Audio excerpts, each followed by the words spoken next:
the Committee for Economic Development is comprised of over 200 business leaders from across the country. We have a 70-year-old history. We engage business leaders in policy debates.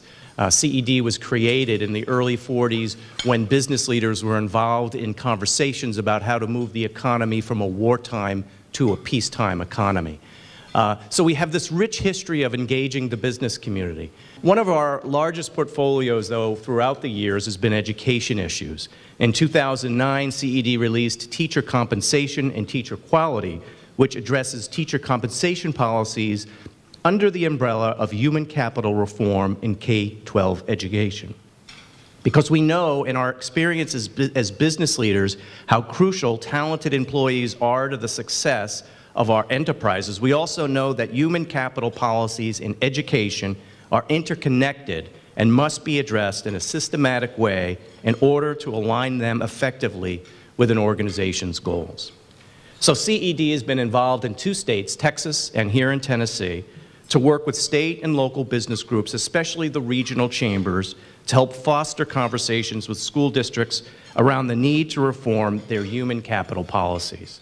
We've heard the mayor talk about how fortunate the community is to have the alignment of interest and resources around improving education in this community. But the reality is that all of that alignment and all of that interest and all of those resources would be diminished if, and the result of them would be diminished if, in fact, we didn't have outstanding leadership, both at the school leadership level with Jesse Register, but particularly as it relates to the engagement of the entire community as a result of the mayor's leadership. Before he was elected, after he was elected, and probably sometime earlier this morning, he has continued to mention and emphasize his leadership action on education, economic development, and public safety as key elements of maintaining a prosperous community in Nashville that we can all benefit from. And so it's with great pleasure this morning that I introduce to you the Mayor of Nashville, Carl Dean.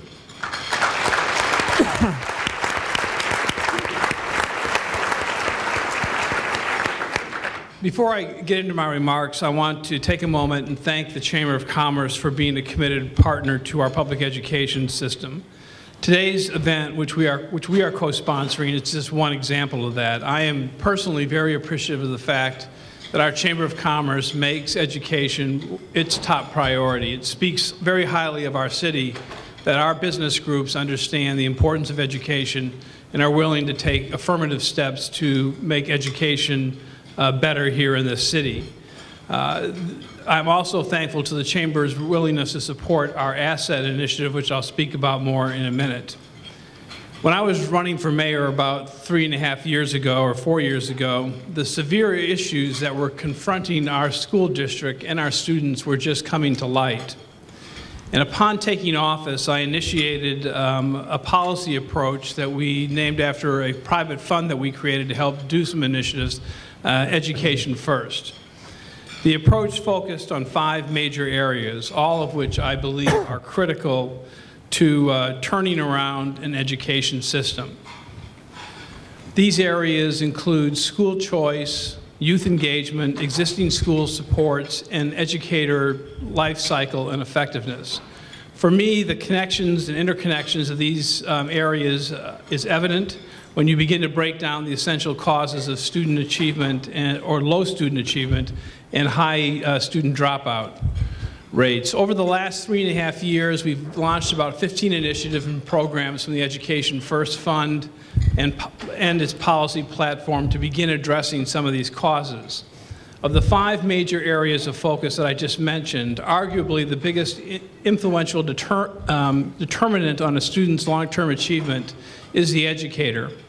Several studies are out now that clearly show a strong correlation between the effectiveness of the teacher in the classroom and the academic achievements and growth of his or her students.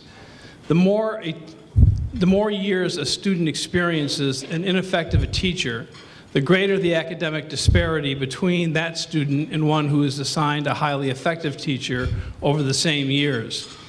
It goes without saying that a teacher is the single most influential factor in a student's academic achievement. When we all worked to bring Teach for America and the New Teachers Project to Nashville, I never saw them or bringing them here to the city as a stopping point when it came to reforming how we approached teaching. We need to implement a human capital model that reflects a sea change in how we recruit, support, evaluate, retain, and compensate all of our teachers. I know that Dr. Register and I share this vision, which is why in August of 2009 we co-hosted, along with the Chamber, a forum on teacher compensation reform.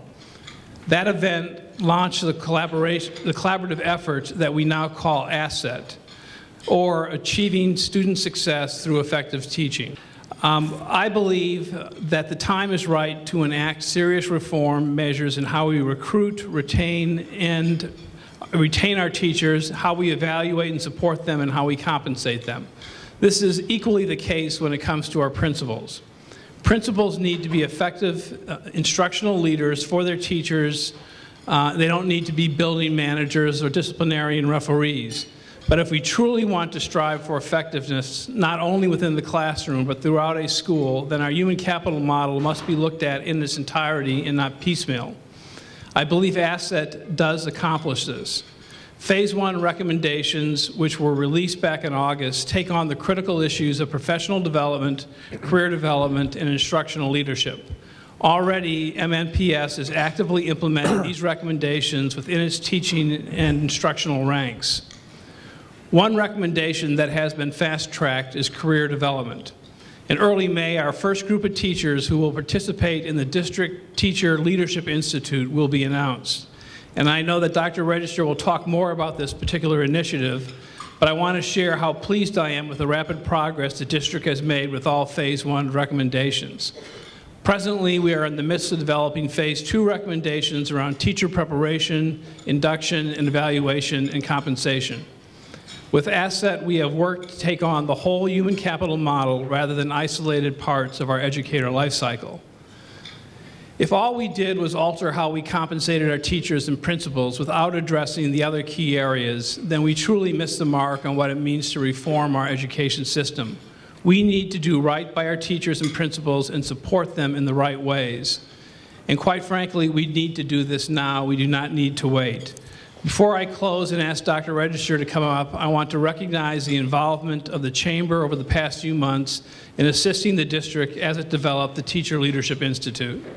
I am a firm believer that success comes when you engage the larger community. Today's discussion is a vivid example of the type of public-private partnership that the city needs. And I want to thank our panelists, and I want to thank each one of you for joining us here today. Thank you. Jesse? Thank you. Thanks, Mayor. Good morning. The timing today is good. Yesterday afternoon, I met with our subcommittees of ASSET, and I see many people in the room who are on those subcommittees. And I want to just give you a very quick update. We have 4 subcommittees that are working now actively with ASSET. The first of those is preparation. See a number of our deans of colleges of education in the room today. They met with us yesterday and with teachers from our school system to deal with very pertinent issues that are very important to us. Now 22% of our students in our school system are not English language background students. That's happened very quickly to us in this area, and we have real challenges in terms of teacher preparation for learning how to deal effectively and having teachers trained across our district to work with those students and with our special needs students and with issues of urban education, diversity, a high degree of diversity, a high degree of poverty in our school system, and our colleges and universities are partnering with us in the preparation process to prepare people who are ready to deal with these issues. Our second subcommittee is that of induction. And we have some very specific work that's gone on, and a new induction process will be implemented beginning this summer with a meaningful summer orientation for all new employees in our system. But that's just a first step for that process. I think in public education, we've done a very poor job of supporting new teachers coming into the profession. We throw them into jobs that are very demanding and don't really give the support that's needed. Our induction subcommittee is looking at the first 3 years of a teacher's tenure so that we don't lose so many of them, so that we don't lose the best ones due to not having the support that they need in those first years. Our third subcommittee is professional development. And let me just use some descriptors for what professional development has to look like in a district like this. It has to be systemic. It has to be very high quality. It has to be job embedded. It has to be collaborative. It has to be comprehensive. And the Professional Development Subcommittee is looking at all of those with a fully developed theory of action and plans to move ahead with that work. And our final committee, and one that's very pertinent here in Tennessee, is the Evaluation Subcommittee. Most of you who are here know that we are going through a significant change in the evaluation of teachers and principals in our state. Moving from, for tenured teachers, an evaluation that's required once every 5 years to every year for every teacher and every principal in our state, 50% of which is based on student achievement. That's a breathtaking change that we have to prepare for and that we're preparing for now, and we have that subcommittee working in that area. There's another piece of this work that's very important that hasn't received quite as much public attention, but that is just as important to us in the school system. And that's the work that we're doing with a management company, CSS International, representatives here who are working with us now to really completely revise our approach to business practices in human capital development particularly. These plans are for the most part, complete. The planning process, we are beginning implementation now. We will become an efficient operation. The business practices part of this is very important, and we look to significant changes beginning this spring as we move into this. Changes range from bringing in professionals from the human capital area of training to relocation of part of the decision-making process in human capital to leadership and learning, to the instructional people where a lot of those decisions about human capital need to be made. And with that, I'm going to stop talking about us. I would like to introduce the members of our panel. We have a very distinguished panel with us today. Mark Marshall is Senior Vice President for the Nashville office of Lee Heck Harrison. Ranji Nair is Adjunct Lecturer at St. Edward's University and has worked with Austin Public Schools. Dr. Jerry Wiest. Jerry is the Superintendent of Montgomery County Public Schools. What I want to say about Montgomery County Schools and the work that Jerry's done there is there are only a few examples of highly successful urban school systems that you can point to in this country to look for best practices. There are many similarities between Montgomery County and Nashville, Metropolitan Nashville Public Schools. And then we have the real expert on the stage. Julie Hopkins is principal at Buena Vista Enhanced Option Elementary School. She's a veteran teacher. She's a former executive committee member of MNEA and is doing a great job in turning around an urban elementary school for us now. So now I'm going to ask a lead question to get our panelists in front of you. And Jerry, I think I'd like to start with you. And I would like for you to just share with us, for about 10 minutes, if you would, your approach to reformation of school systems. I don't know where to start. 35 years as a superintendent, but I want to start on this school system called Montgomery. You're 33 or 4% white, we're 37% white. Same demographics. We've increased 57% in poverty and 120% in language. We grew 6,800 students, I think, in the last 24 months. We graduate over 10,000 students a year. We have the highest graduation rate in the United States of all large school systems. I'm going to give you a bunch of this. I want to establish my bona fides, not mine, but my systems, because it is our teachers that do the work and our principals. We have the second highest graduation rate in America for African Americans. I believe we may be one of only 2 school systems in the United States that has a significant African American and Latino population from many different countries that get all of our racial groups and gender groups. Our African American males outscore all racial groups in the United States of America, both in taking the test. Almost 50% of them take a test, an advanced placement test, and passing the test at a higher rate than all of America, all racial and gender groups. And so do our Latino males. And so do our females. In fact, over half of our graduating class takes an AP class. Our average SAT score, 1,653 for a district that graduates over 10,000. So 9,500 students in the International Baccalaureate program. So if you're building a human capital, you need some help. We started this 12 years ago. So one of the things that employees require is stability over time. So don't be changing superintendents all the time. Okay?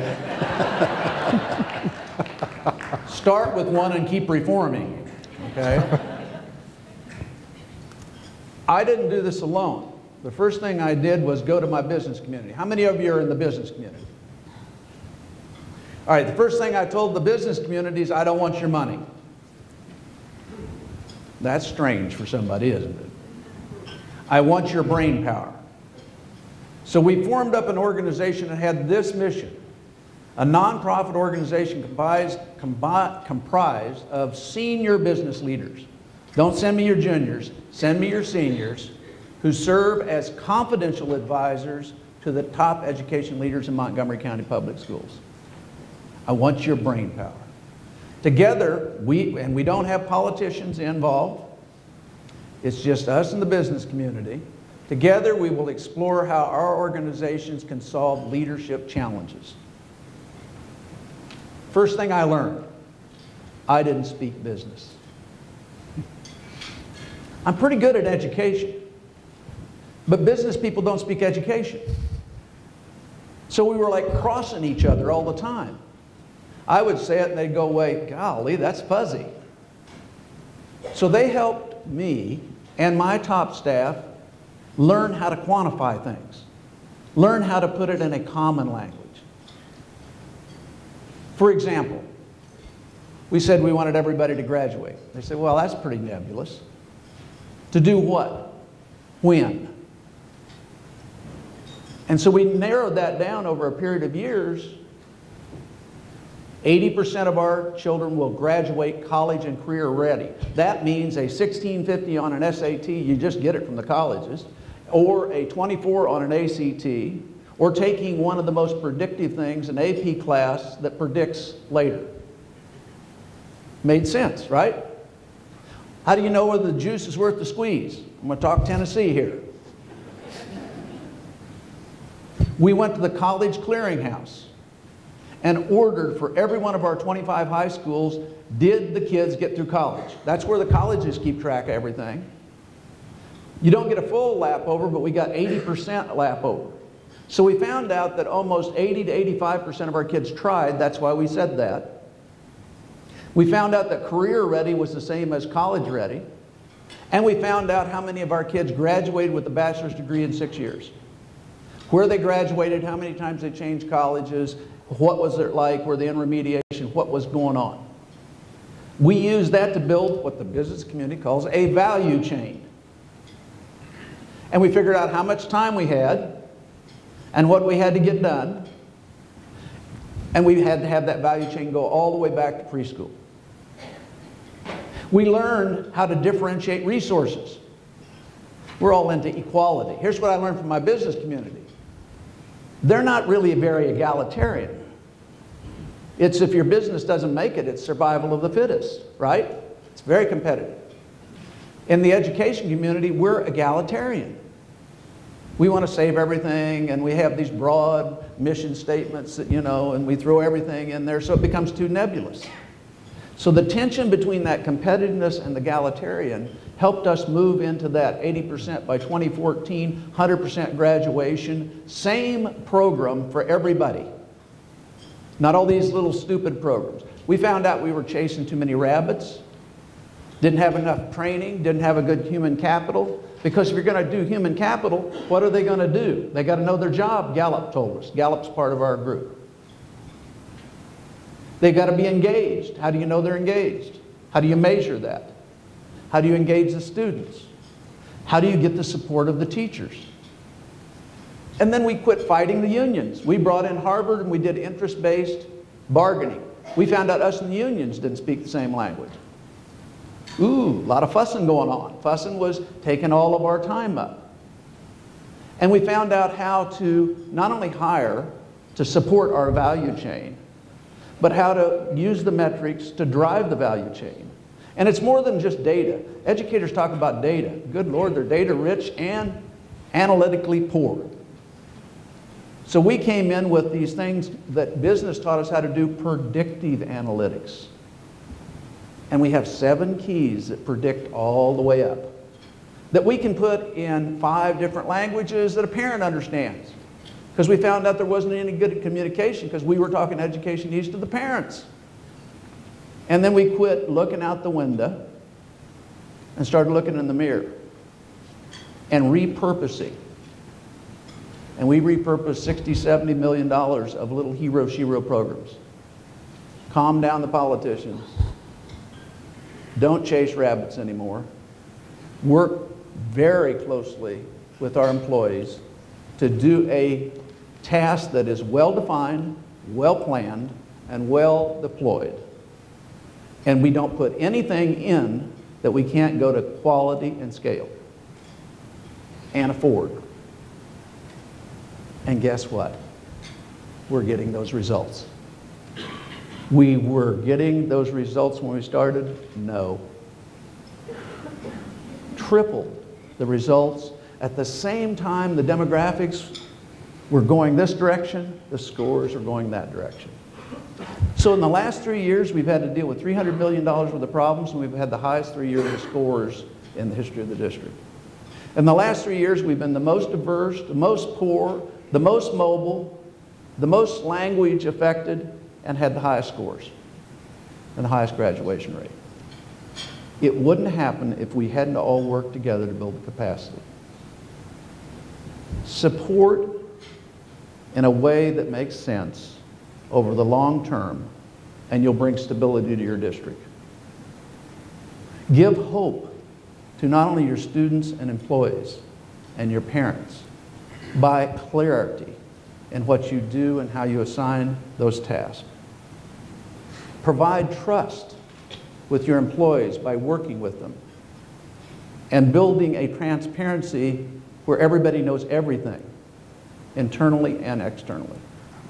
And then show a little compassion when you're talking about workloads, because time hasn't changed.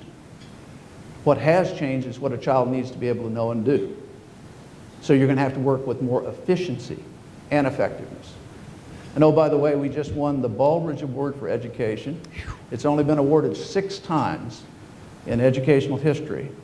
And we are the 7 times larger than any system in the country ever to win it.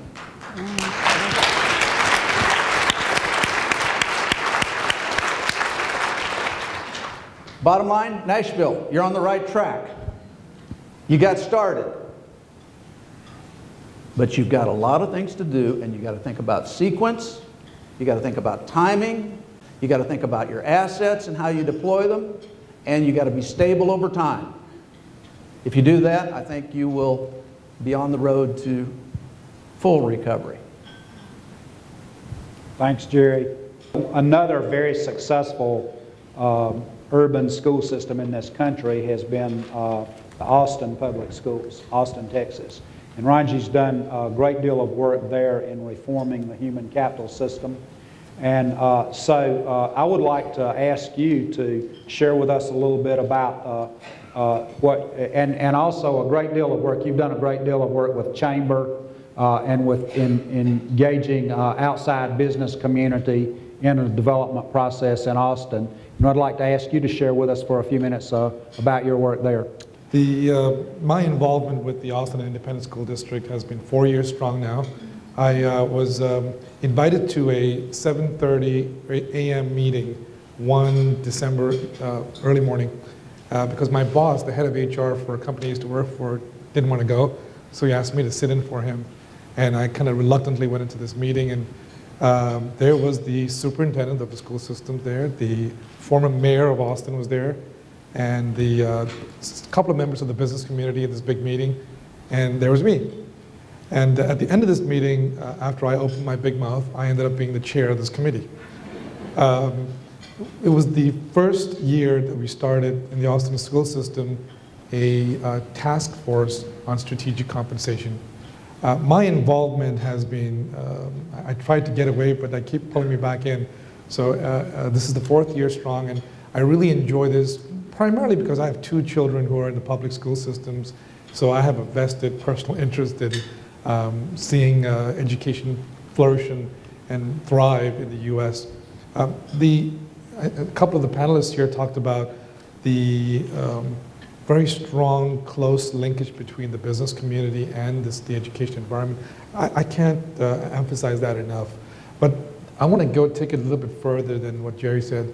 The involvement should be intense and very intimate, but it should be sustained to a point where senior executives, and you're so right that it should be senior folks who are part of the engagement process. These folks need to be in the task force meetings. They need to be in the meetings. They just can't show up on a Saturday afternoon or a Friday afternoon and spend an hour and then go home and say, I just contributed to society. They have to be in these meetings. They have to be rolling up their sleeves, and they have to provide that guidance and encouragement, because this is hard stuff. It's not easy overhauling an education system. It's hard. By the way, it was hard in the business sector too. I came from a company called Bank of America. When I joined the company, there was no such thing called pay for performance. And it was very difficult. Trying to get a bank to change things was very hard to do. After the 4 years that I was there, in the 5th year, we were commended by the business community in the US for being one of the most renowned premier pay for performance organizations. And what made that important is the courage necessary to make that change. And this is the courage that principals and teachers show in differentiating pay. It's not just about differentiating, but differentiating really well. Your top performing teachers need to be shown the love, show them the money, as they say in that movie. They have to be differentiated with greater pay. You know what I call that? I call that the wow experience. And I got that. You know, my own bonus a few years ago, I got the check and I went, wow. And that's why it's called the wow experience. and you get that wow experience if you differentiate pay and give that incentive award, the lion's share of that award, to the best performers. And unfortunately, the best performers are just a few and far between. Okay, don't spread it like peanut butter. Make sure the money and the incentives go to the best performers. Do you know why? Because those best performers will continually raise the bar and drag the rest of the teachers and principals along with them in this sphere called phenomenal performance culture. And that's what you're all striving to do, is to create a performance-based culture in your schools. Again, it was very difficult in the business sector. We did it, and we can teach you. And yes, we have a lot to learn too about education. It's a two-way street, and I'm so thrilled to see education environments like this embracing the business and vice versa. Believe me, we have a lot to offer. We have a lot of vested interest in this because Your children are going to be our future managers and our future vice presidents and our future CEOs. I want to turn now to our principal, Julie Hopkins. Julie is involved in the work here in Nashville. And Julie, I'm going to ask you a really hard question. What do you need? What do you need as principal of one of our schools to be a highly effective manager of talent in your school? First of all, I can start out with what I'm receiving. Because at this point, when I left my building on yesterday, I had a teacher that has been submitted, her name has been submitted to the Career Development Institute for the teacher leadership training that we're getting ready to implement very soon in the next couple of months. And her attitude and her behavior, because she has been submitted as a leader, as a third-year teacher, is already making a difference. So that begins the process in the schools. So I say that we've already started. Yes, there are several things that we need, but the fact that Metro is in the process of getting there, I'm pleased right now. And looking at our challenges that we face, of course, we have an urgency in our system because every school in our system must make gain. And our students are aware, our parents are aware, our teachers are aware, the community is aware. And now we're getting the students involved to the point to where they have to realize that it's no longer optional to do well. And here at Buena Vista, if I can personally state, our vision statement goes directly to our students. Now, one thing that Dr. Register did when he first came to Nashville, he actually took time for us to know our vision, to understand our vision and our mission here in school. And just in case we didn't get it that first time, he gave us a copy. We've posted it in every classroom. It is in each school when you enter it.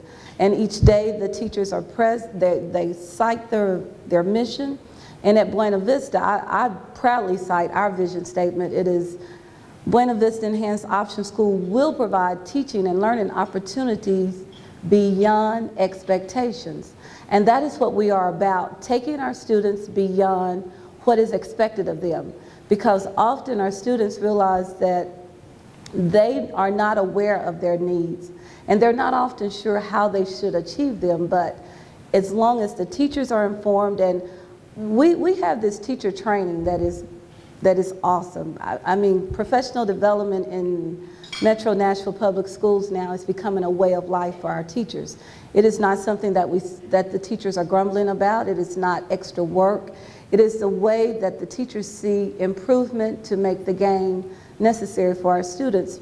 Only thing that I'm asking is that to make sure it continues, to make sure we have the resources in order to support the teachers in these efforts, and to make sure we keep the vision present in our district. Our district vision, it's as simple because we're actually providing a foundation of knowledge and character necessary to excel in higher education for all of our students. It's just that simple. That's what we're doing clear across this entire district. So with what Asset has done and what Asset is going to do, and with what our district is doing, we also have 4 pillars. I don't know if you're planning to talk about those, but those 4 pillars that we are standing upon for making our students career and college ready will also help us get our students where they need to be. Thank you very much. One of our strategies has been, as we go about a reform initiative in the school system, is to increase our capacity by calling on expertise in our own community. And Mark is certainly one of those people. He is an expert in this area. So Mark, I would like to ask you to just share as an outsider, but a local and informed outsider and expert, what are your thoughts about the human capital work here in metropolitan Nashville? Where do you think we are? Where do you think we're going? And suggestions. I think one of the reasons I'm last is because I'm here today as a member of the private sector and an outsider and as a member of a consulting firm. So it's important, I think one of the key things that's important is to listen. So it's great to sit here and be a part of this and listen. And I would encourage anybody from the private sector businesses, whatever, if you're in human resources or training and development or finance or whatever, if you're here and you're invested in this, as we all are, I think it's important to listen.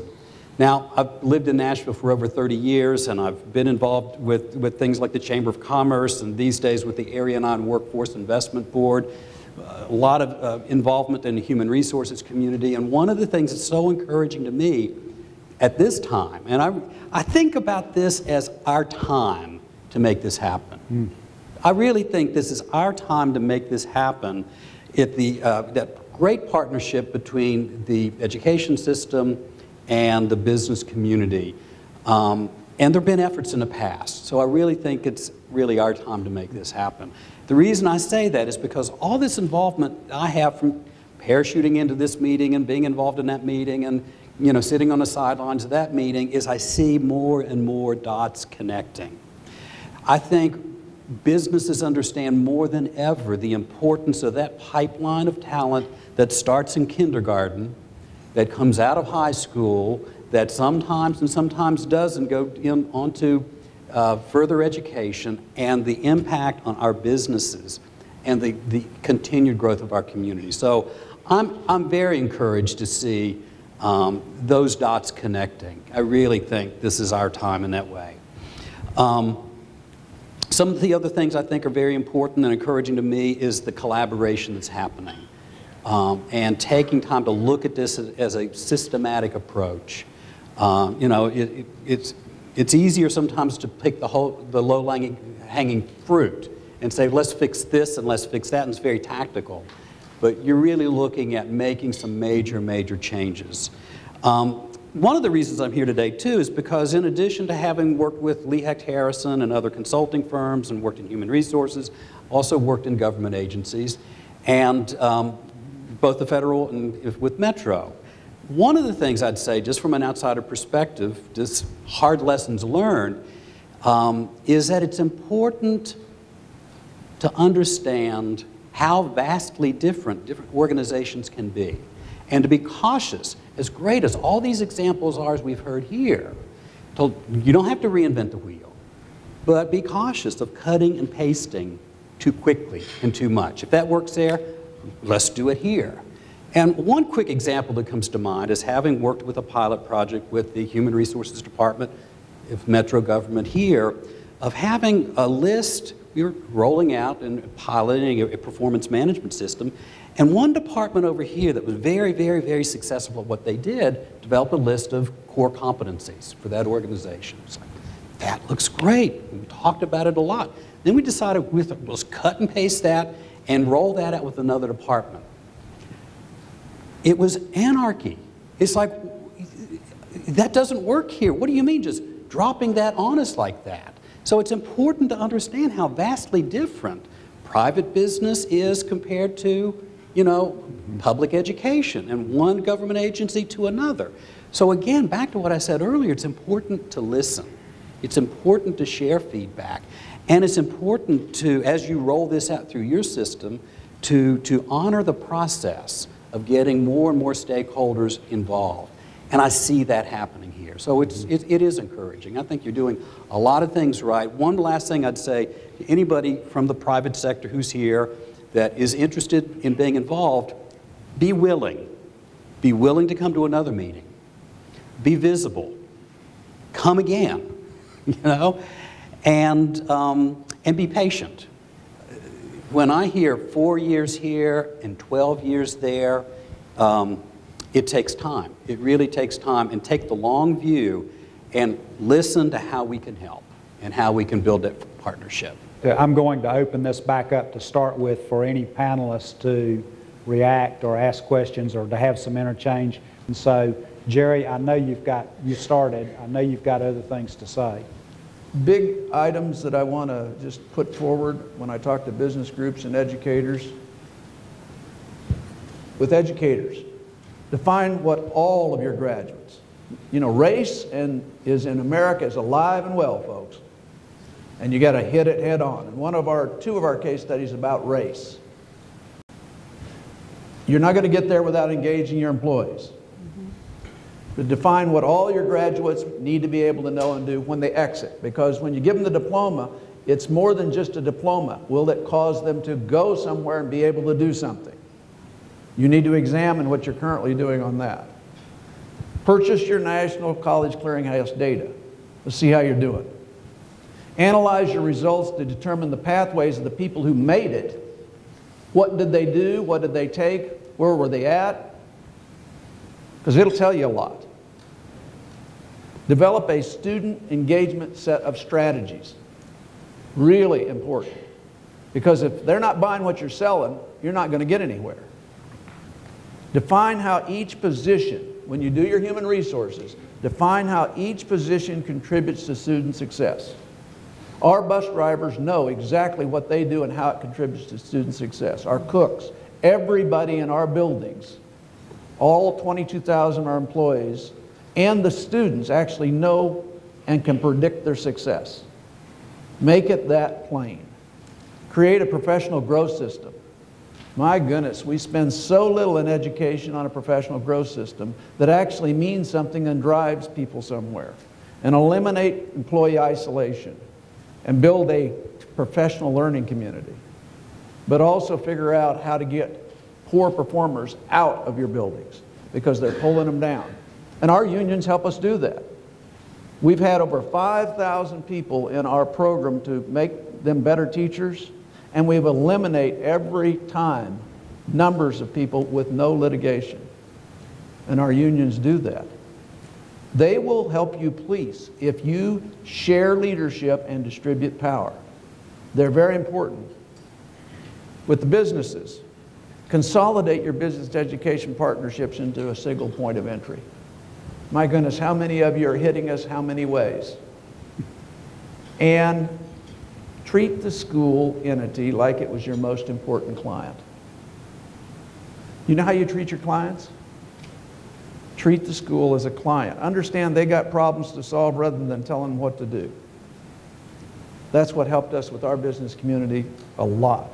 Adopt a learning mindset and build credibility with your school leaders by limiting offers of support to common challenges between your organizations. They helped us with our human assets, they helped us with our data system, they helped us with our alignment, they helped us a lot of those things. With the foundations in the room, resist the temptation to promote your signature solutions that are not a part of this value chain. And for everybody in this community, if you really want to close the achievement gap, you got to start in preschool. And it has to have metrics, and it has to be done right. Because you can close it cheaper, quicker, better, faster if you do that pre-K through 2 right. I wanted to add a couple of very important points there, and you all touched on it. The first is you talk about recruiting. You're all familiar with recruiting and sourcing where your teachers and principals are going to come from, where your superintendents are going to come from. That's sourcing. Then you recruit. And then after you recruit, you select. And after you select, you induct or onboard. And once they're onboarded, you develop. And as you develop them, you performance manage. And as you performance manage, you introduce incentive programs to drive greater motivation and greater performance. And then you succession plan. Who are the next principals? Who are the next assistant principals? Who's the next assistant superintendent? My point is that all of these human capital processes need to be interconnected. They cannot be working as islands. They have to be interconnected. To make them connected, I strongly believe that there are essential conversations that need to take place in the schools. And I want to ask Julie if she concurs with this or not. These conversations revolve around, a teacher and a principal talking about goals. What are the goals for the school year?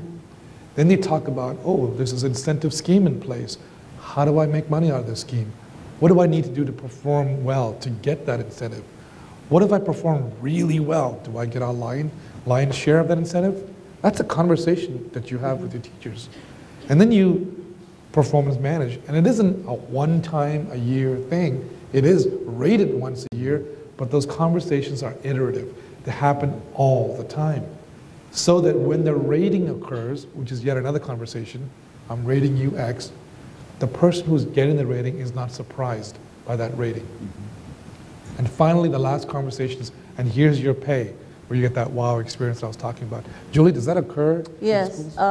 Right now, we have Rutherford Training Group in our system that we're actually making more time to have those conversations with our teachers. We just recently finished a declaration of intent where we were asked as principals to sit down with each teacher in our building and to not only discuss their goals and how they would attain these goals in their future, in their future of education, but how I could assist the teachers. So yes, we're having those conversations, and the input is good because the teachers are now feeling valued. They have the opportunity to speak their mind, and they are being heard. And I say that I see where that is a benefit for our teachers because it is developing that, well, I think you mentioned a professional learning community, but it is developing a community of trust for the teachers and for the administrators. That's great. Let us recognize some questions in the audience, and please direct your question to any of the panelists. Okay. How are you developing the key criteria for what we want to be driving performance towards? Alternative pay structures, looking at differentiating compensation is something that we're approaching now with Asset. We had to take first steps first. We had to deal with a lot of the other things that you've heard about, and we're beginning to work in that area now. We do have a teacher incentive fund grant now and we're going to we're working in 22 schools with that teacher incentive fund grant now to begin looking at those issues. What we found out that you've got to choose your outcome, build your value chain, get your materials and data system to support that, build your predictive analytics, build your capacity of your teachers, take them out of isolation, put them into teams to work together, spend a lot more on professional development, and your metrics mean something that then you can translate into the things that you're asking. And just to add to that, it's a really good question. I think everyone around the country is asking that question. What is an effective teacher? A clear definition needs to be made in terms of what is an effective teacher, what is a more effective teacher, and what is the most effective teacher. If you do that, you've got it. You've got it. That's the nirvana of what you're seeking. You know, I want to debate a little bit, my friend, here, okay? Better know where you're going before you measure effectiveness. Because if you don't know where you're going and you don't know how you measure it, you don't have your predictive analytics, what you're going to do is increase isolation. Because I'm not going to share my secret sauce. And in a collective where you want all your children to get to these high levels, you've got to do that. Now, teachers will go with differentiation. But they have to have this foundation before they get there. I'm very familiar with Austin and some of the outcomes. Yes. So how did you, because it's very impressive that you were able to get that many students in your school district to perform at that level and to go into the business community and be able to demonstrate executive skills. That's correct. The follow through. So that's where I want my children to be. So I'd love to know how. You've got to embed those 21st century skills of the workplace all the way down into preschool. And you really have to have really good educators all the way up through grade 5. Mm-hmm. If you don't do that, that's where your gap widens and you have a lot of problems after that with your remediation. So we put a lot of attention on, we started ours in a Pinzer movement. What was the outcomes that we wanted to achieve and clearly defined. That's where the business community held our feet to the fire. Okay, that sounds good, but how do you define it? How do you measure it? How do you build it? Can you go to scale with it? And then the other end, in the preschool, all the way up to grade 3, did we get that right? Here's what we found. Our teachers were not trained to do math. Dirty little secret. Not trained to do science. Our curriculum was like this, not like this, where it worked together. Our metrics were all over the place. They were chasing state tests. If you want a college level trajectory, you can pass all your state tests and still be remedial in college. So we had to spend a lot of training. And then we boiled everything down in about the 5th year of our 12-year journey. We had to put race on the table. We had such differential expectations. But we had boiled out everything else on teacher performance and those kind of things where we could then start talking about it. And we had to bring our community along. Quite a painful process. But now, again, I can tell you we have 2.5% of all of the African Americans in the United States of America who scored a 3, college ready, on the advanced placement test in this one school system. It works, but it didn't happen in 1 year, 2 year, 3 year, 4 year, 5 year. It happened over a 12-year period in the last 4 years when teacher capacity, parent understanding, student trajectory, differential performance, those things, that's an accelerant, what you're talking about, all came into play. Bingo, we started going. As an organizer with Stand for Children, we're very interested in community and parent involvement, and so I'm curious, Dr. Wiest, about the predictive analytics you spoke of. Yes. And how that connects with parent understanding. And well, what we found out is the wealthy parents knew how to manage us, and they knew the pathway. The parents who are working hard to keep food on the table and are having problems with language and understanding us, we had to reinterpret almost everything for them and bring it down to where they understood it. And teach them, and I'll say this in a vernacular I hope doesn't offend you, how to kick our butt just as well as a rich parent. And so we really produced everything in 5 languages all the time. We have parent academies to train parents how to address us. We have little groups out there working on race and achievement all the time called study circles. We build the organizational structure to do that. We have a fair every year where we bring in all of the agencies, put them out on a huge parking lot. 10,000 people come because they can play with their kids and stuff like that and learn how to access the program. So we built the predictive metrics that a parent actually can understand. And we found out that parent involvement increased 10, 20-fold. I would like to hear the reaction from some or all of you to a proposition that would call for immediately adding one component to the general model that you've spoken about. And at the same time, that proposition calls for the immediate removal of one factor that it's there, but it has not even been mentioned. What needs to be added? I'm talking about parents, obviously. Now, the factor that should be removed, it's just 2 words: political correctness. I would react favorably. I mean, that's what we did.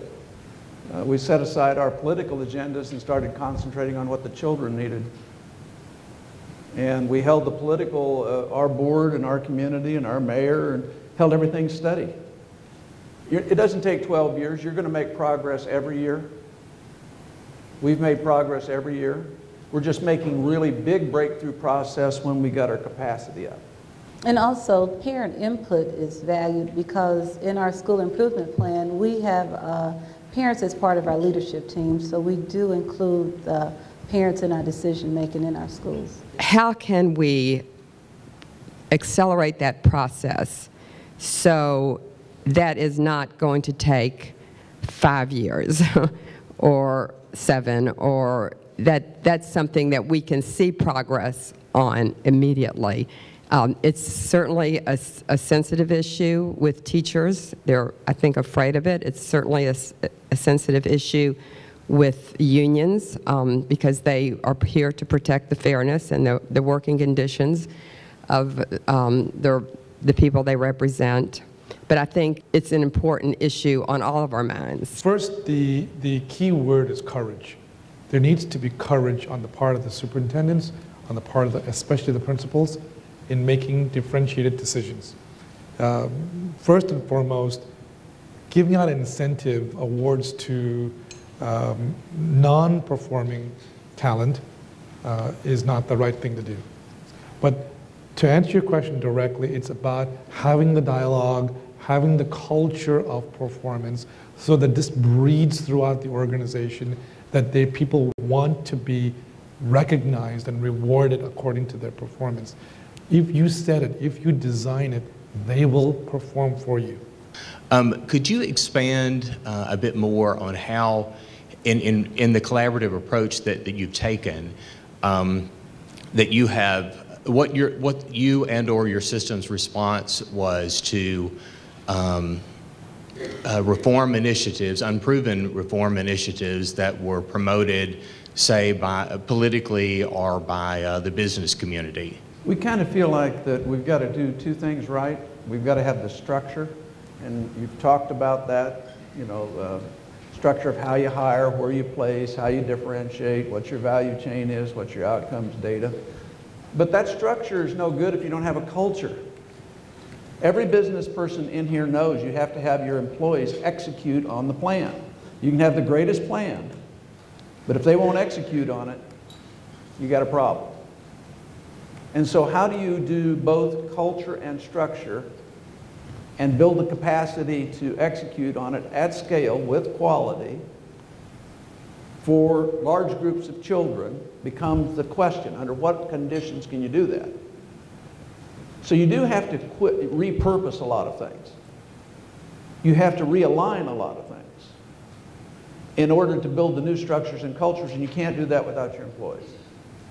We don't really embrace all of these faddish things. And different people want to try different things. What we do is try to consolidate the money. So what you're trying to get rid of is isolation, build teams that will execute on a plan. Do that on a collaborative basis, use paper performance not as accelerant. I do agree, though, with my colleague that when you downsize, you've got to make sure that you downsize the correct way, because you don't want to get rid of your high performers, high team members. That's why we brought our union in, as you said, and they built a professional growth system that not only feeds and supports, but weeds and eliminates poor performers. Please join me in thanking Dr. Register and our outstanding panel members. Next steps. We do commend Mayor Dean and Dr. Register and the leaders of Asset for inviting private sector expertise in this work. And the support from CED has helped deepen that interaction and has given it real momentum moving forward. HR executives will be volunteering to serve on the selection committee of the Teacher Leadership Institute as a next step. And several HR executives have also volunteered to serve as mentors to the 2 teachers who will be selected to lead the teacher-led school that you are proposing, Dr. Register. And we're excited about additional possible opportunities to help with Asset as that process continues to develop.